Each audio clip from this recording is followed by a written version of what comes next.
दोस्तों, social media में इस वक्त एक पर्चा वायरल हो रहा है। दावा किया जा रहा है कि ये पर्चा बीजेपी का डॉक्यूमेंट है, बीजेपी का चुनावी पर्चा। अब बीजेपी का ये चुनावी पर्चा क्या वाकई में बीजेपी का है और इसमें कितनी सत्यता है, इसकी तो खैर हम पुष्टि नहीं कर सकते।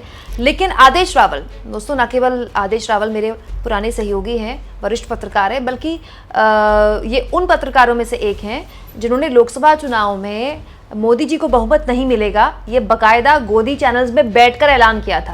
बाद में आदेश रावल की उस बात की काफ़ी हौसला अफजाई भी हुई।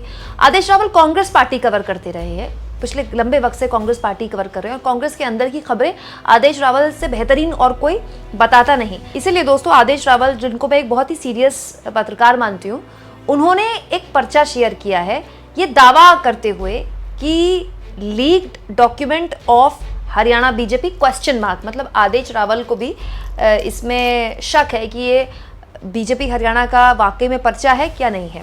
तो जैसा कि मैंने कहा कि ना तो मैं पुष्टि कर सकती हूँ, ना ही आदेश रावल पुष्टि कर सकते हैं, लेकिन इस पर लिखा क्या है ये मैं आपको बता सकती हूँ, क्योंकि इसके जरिए आपको पता चलेगा कि किस नैरेटिव के साथ किस तरह से बीजेपी चुनाव लड़ती है। बात केवल हरियाणा की नहीं, पूरा चुनाव लड़ती है। दो भागों में इस डॉक्यूमेंट को बांटा गया है, एक पॉजिटिव नैरेटिव, एक नेगेटिव नैरेटिव, ये दिखाने के लिए कि चुनाव के बीच जाया जाएगा तो कौन से नेगेटिव नैरेटिव के जरिए जाया जाएगा और कौन से पॉजिटिव नैरेटिव के जरिए जाया जाएगा। मतलब बड़ी अजीब बात है दोस्तों कि राजनीतिक दल अगर ये बीजेपी का है तो राजनीतिक दल क्या वाकई में इस तरह को लेकर, मतलब इसमें बैठकर इसको चर्चा करते हैं कि ये हमारा पॉजिटिव नैरेटिव होगा और नेगेटिव नैरेटिव होगा। मतलब आप सोचिए, पार्टियों को नेगेटिव नैरेटिव भी तय करना पड़ रहा है। देखिए, इसमें लिखा है कि नेगेटिव नैरेटिव क्या होगा बीजेपी का। सबसे पहला नेगेटिव नैरेटिव जो कि यहाँ पर लिखा हुआ है कि 10 साल जो कांग्रेस की सरकार रही उसमें दलितों के खिलाफ काफ़ी हिंसा की घटनाएं हुई, ये नेगेटिव नैरेटिव। दूसरा दोस्तों, भ्रष्टाचार की दुकान। इसमें बताया गया कि कैसे हुड्डा के रिजीम में, भूपेंद्र सिंह हुड्डा जब 10 साल सीएम थे तो कैसे भ्रष्टाचार की दुकान लगी हुई थी हरियाणा में। इसके अलावा दोस्तों, पर्ची खर्ची, ये एक और नेगेटिव नैरेटिव लिखा गया है इसमें, जो कि आरोप बीजेपी लगाती है कि जितनी भी नौकरियां होती थी उस वक्त हुड्डा और उनकी सरकार उसमें कमीशन खोरी करती थी। ये आरोप बीजेपी लगाती रही है और ये भी इसमें शामिल किया गया है। आपसी खींचतान कांग्रेस की पहचान, मतलब कांग्रेस के अंदर जो गुटबाजी चल रही है ये भी नेगेटिव नैरेटिव है। इसके अलावा दलित विरोधी कांग्रेस और क्षेत्रवाद, जिस तरह से कांग्रेस के सरकार के दौरान क्षेत्रवाद फैलाया गया, ये भूपेंद्र सिंह हुड्डा पर आरोप लगाती रही है बीजेपी कि जब हुड्डा सीएम थे तो किस तरह से केवल रोहतक पर ध्यान दिया जाता था। इसके अलावा बाप बेटे की पार्टी, यहाँ पर बाप बेटे की पार्टी मतलब भूपेंद्र सिंह हुड्डा और दीपेंद्र हुड्डा का जाहिर तौर पर जिक्र है और ये बताया गया है कि कैसे बाप बेटी की पार्टी बनकर रह गई और कितने भ्रष्टाचार किए, खास तौर पर रोहतक में। इसके अलावा कुछ और भी यहाँ पर पॉइंट्स ऐड ऑन किए गए हैं, लेकिन दिलचस्प ये है कि जो पॉइंट्स ये ऐड ऑन है ना, एग्जैक्टली यही बातें मोदी जी ने बोली थी जब वो कुरुक्षेत्र में रैली करने आए थे। कल अमित शाह ने भी एक रैली की है हरियाणा में। तो जो पॉइंट्स, नेगेटिव पॉइंट्स में लिखे गए नेगेटिव नैरेटिव के जरिए, ये संयोग कहें या प्रयोग कहें इसे, कि गजब का कोइंसिडेंट है कि मोदी जी ने भी एग्जैक्टली यही बातें बोली। दोस्तों, दलितों के खिलाफ हिंसा की घटनाएं जो हुई थी उसका जिक्र मोदी जी ने किया था जब वो कुरुक्षेत्र में थे और अमित शाह ने भी किया था। इसके अलावा हुड्डा का नाम जितनी बार अमित शाह कल ले रहे थे ऐसा लग रहा था कि हुड्डा जी के लिए प्रचार कर रहे हैं और यही मोदी जी ने भी बोला था। भूपेंद्र सिंह हुड्डा का नाम नहीं लिया था, लेकिन एक खास परिवार और क्षेत्रवाद का आरोप लगाया था। तो ये जो नेगेटिव नैरेटिव्स यहाँ पर लिखे गए हैं इस तथाकथित लीक्ड डॉक्यूमेंट के, इसमें जो नेगेटिव नैरेटिव लिखा गया है उस नैरेटिव के साथ बीजेपी चल भी रही है हरियाणा में। बीजेपी के नेता मंच से यही बातें करते हैं। अब बात करते हैं पॉजिटिव नैरेटिव की कि बेसिकली क्या क्या अच्छा किया है बीजेपी के हिसाब से, वो कौन सी चीज़ें हैं जो कि आप पोर्ट्रे कर सकते हैं।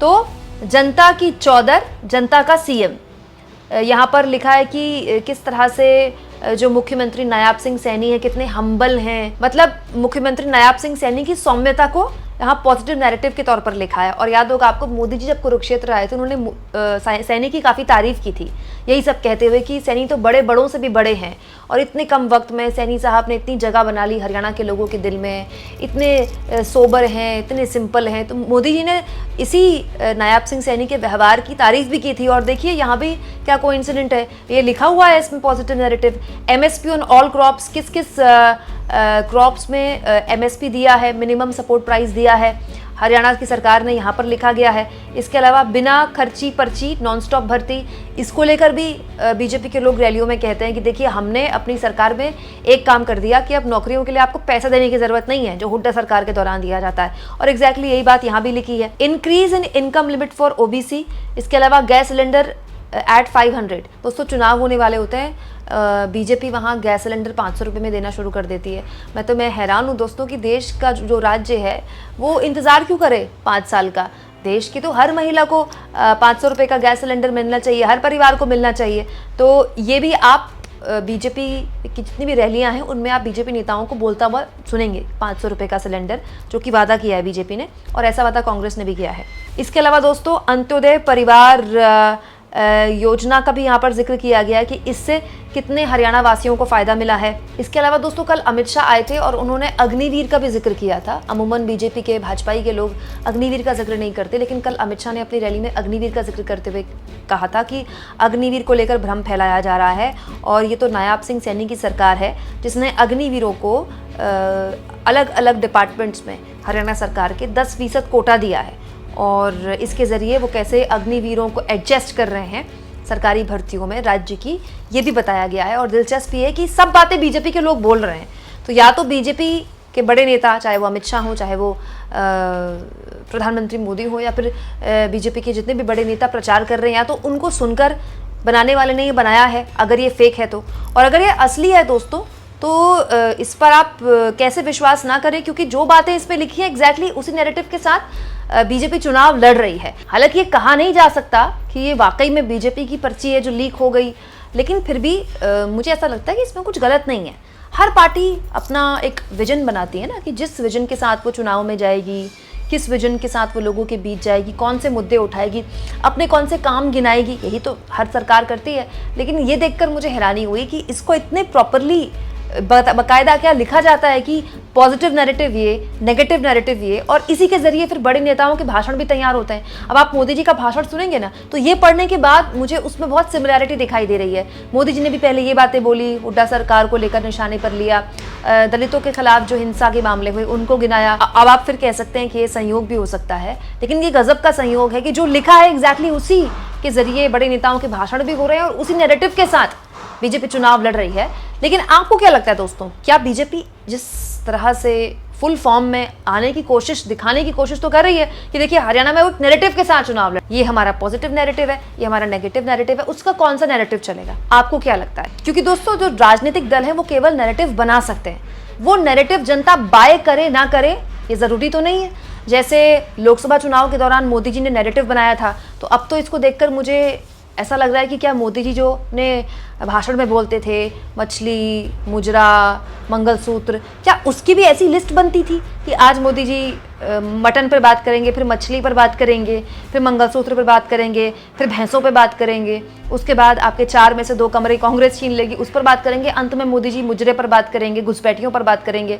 क्योंकि नैरेटिव तो तब भी बनाया गया था, और अगर बनाया गया था तो फिर ऐसे लिखा भी गया होगा, लेकिन बाई नहीं किया ना लोगों ने थोड़ी ले लिया। तो नैरेटिव रख देना अलग बात है और नैरेटिव चल जाना, जनता उसे हाथों हाथ ले ले, ये बिल्कुल अलग बात है। आपको क्या लगता है दोस्तों, बीजेपी का ये नैरेटिव चलेगा क्या? कमेंट बॉक्स में जरूर लिखें और जितना हो सके चैनल को शेयर करें, सब्सक्राइब करें और थैंक्स और ज्वाइन। दोस्तों ये 2 ऑप्शन हैं जिसके जरिए आर्थिक तौर पर भी आप चैनल के हाथ मजबूत कर सकते हैं।